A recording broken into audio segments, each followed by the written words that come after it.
Si vous souhaitez être à la une du meilleur de l'actualité camerounaise, alors vous êtes au bon endroit. L'information de qualité vous est proposée sur votre nouvelle chaîne YouTube, Média d'Afrique TV. Eh bien, mesdames et messieurs, une fois de plus bienvenue pour cette nouvelle analyse vidéo. Pour vous qui êtes nouveaux, retenez que nous sommes une équipe d'experts analystes, spécialisés dans les affaires politiques, dont l'objectif majeur est de vous informer en continu des faits et gestes, politiques, économiques et sportifs qui fait rage au quotidien. Bien sûr, il suffit de vous abonner et d'activer la petite cloche pour rester toujours à l'écoute de la une. À noter aussi que vos commentaires sont toujours les bienvenus.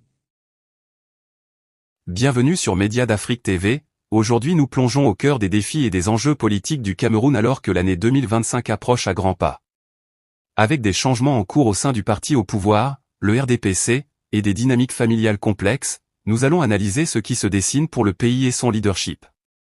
Depuis plusieurs décennies, Paul Biya est à la tête du Cameroun, consolidant son pouvoir avec une main de fer. Cependant, à mesure que 2025 s'approche, la question de sa succession devient de plus en plus pressante. Quelle est la situation actuelle du mouvement des franquistes, et pourquoi son affaiblissement est-il révélateur d'une transition politique imminente? Le mouvement des franquistes, qui prônait le remplacement de Paul Biya par son fils Franck, semblait prometteur. Mais sa disparition progressive, couplée à une diminution de la propagande en faveur de ce plan, soulève des questions cruciales. Pourquoi cette dynamique a-t-elle échoué? L'affaiblissement du mouvement des franquistes était prévisible.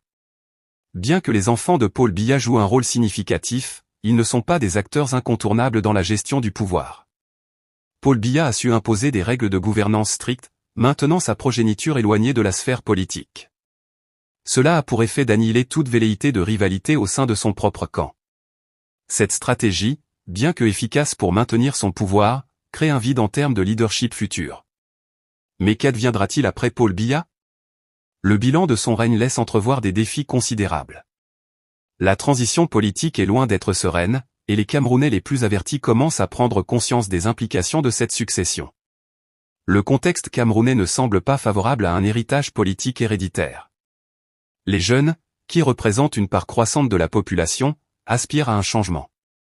Ils veulent une gouvernance qui réponde à leurs besoins et à leurs aspirations.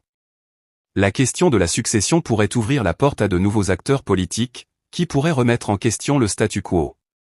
Alors que 2025 approche, le Cameroun se trouve à un carrefour crucial. Le débat sur la succession de Paul Biya est plus que jamais d'actualité.